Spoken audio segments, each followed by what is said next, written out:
Hi everyone, welcome once again to Cooking with Tita. Today I would like to share how to make buttermilk substitute for your cooking. First and foremost, we have to put our 1 tablespoon and a half of white vinegar in here. By the way, for every 1 cup of milk, 1 tablespoon of white vinegar. So I have 1.5 cup of milk.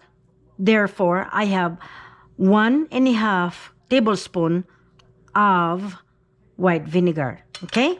So now, we're going to pour milk into this cup over here. Fill them up to 1.5 cup. Okay? So, we're going to 1.5. Okay, it's right here. Okay? You have to be sure to say perfect. Okay? All right? We have to stir it. Okay?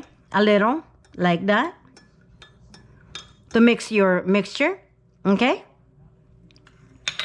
All right? And we need to cover it.